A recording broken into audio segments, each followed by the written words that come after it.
afternoon, sir. How are you? Fine, sir. What about you? I am also fine. जैसा कि आपको पता है, आज +2 की फेयरवेल है। इसका meaning you can understand it,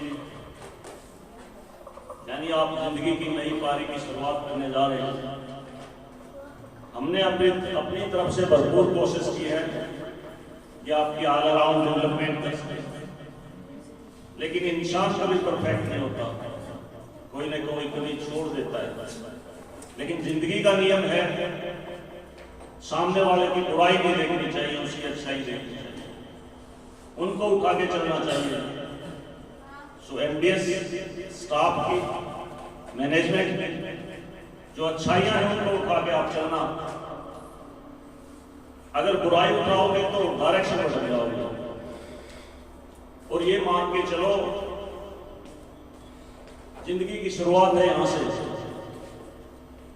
अभी तक तो पेरेंट्स के होटल में खा रहे हो, खर्चे की कोई परवाह नहीं है। धीरे धीरे आगे बढ़ोगे तो पता चलेगा। हो सकता है आज तो ये कह रहे हो इतने ही रुपए दिए आपने, कभी खुद कमा के किसी को दे के देखना, उस दिन आपको एहसास हो जाएगा what's the value of money. दूसरी बात बेटा, अगर जिंदगी में तरीके से आगे बढ़ोगे तो लाइफ इज एंजॉय,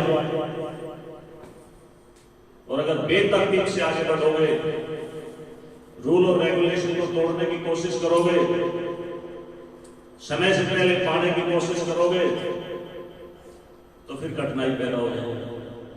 फिर ये जिंदगी एक नरक का रूप धारण कर लेगी। आप आगे बढ़ रहे हो, इससे खुशी होती है मन में, लेकिन गम है किस चीज का कि आप अपने छोड़ कर जा रहे हो। आपसे पहले भी यहाँ फेयरवेल हुई, मेरी प्रेजेंस जितनी रही आपने देखा होगा, लेकिन आपके साथ और जो आने वाले बच्चे हैं उनके साथ ज्यादा लगाव है। उसका एक रीजन है, तकरीबन के पेरेंट्स को जानता हूं, और तब ये स्कूल स्टार्ट किया तो हर किसी के पास गया था। आज भी मुझे कई सीन याद है जिंदगी के कि किसका पेरेंट्स किस जगह मुझे मिला था, किस तरह की बातें हुई थी। और अच्छा लगता है कि वो बच्चे आज 12 अभी 1-2 मंथ में पास कर जाएंगे, जिंदगी की भागदौड़ में आगे बढ़ेंगे। खुशी इस बात की है, लेकिन समय है बेटा, इसको कोई रोक नहीं सकता। दुनिया की कोई ताकत ऐसी नहीं कि इसको रोक सके। और नेचर का नियम है बदलाव। आप जाओगे, आपकी जगह कोई और आएगा। एक समय ऐसा भी आएगा, हम भी जाएंगे, हमारी जगह भी कोई और आएगा। तो डेली चेंज गोइंग ऑन, प्रकृति का नियम है, प्रकृति कभी रुकती नहीं। अभी देखा होगा आपने, तुर्की में एक भूकंप आया तो वो भी कुछ नया बनाने के लिए आया। हमारे गुजरात में भी 2002 में एक भूकंप आया था। तो प्रकृति अपना काम करती रहती है। अगर प्रकृति के तरीके से चलोगे तो डेफिनेटली अचीव योर गोल।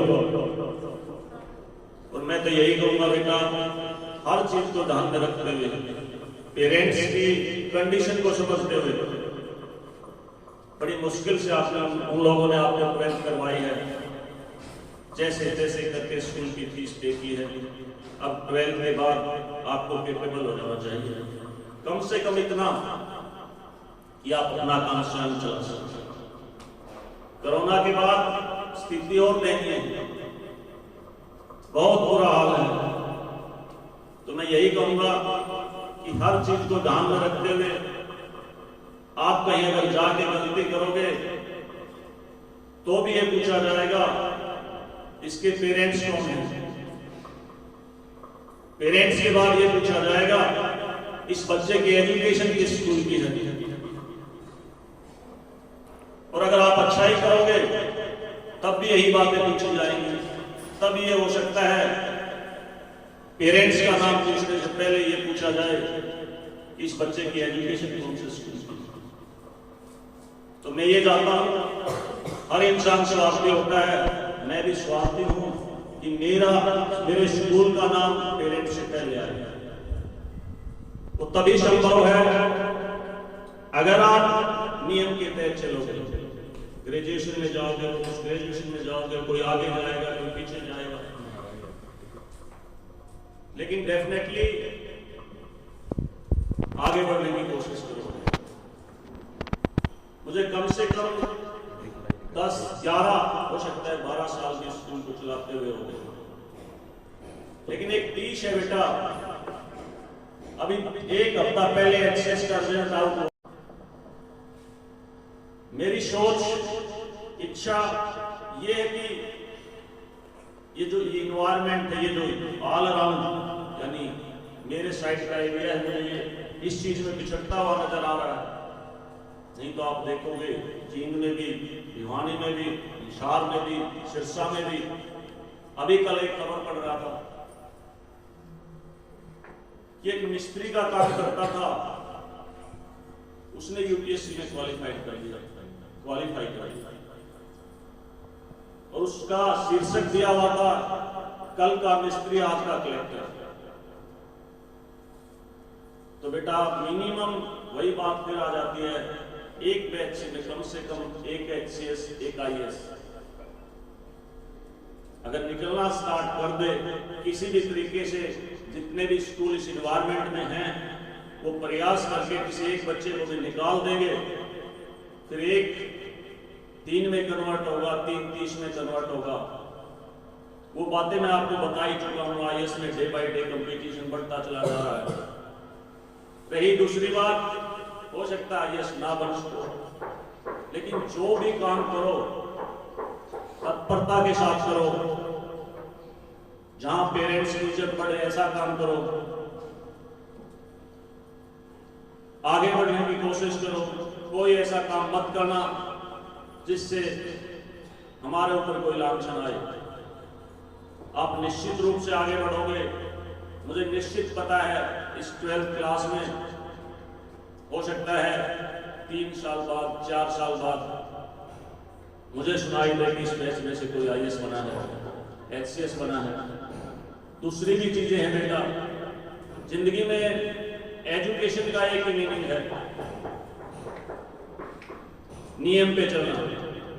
अगर आपने ये समझ लिया कि मुझे जो भी कुछ करना है समझ के करना है और आपको नैतिकता के साथ करना है, इसका मीनिंग आपने एजुकेशन प्राप्त कर ली।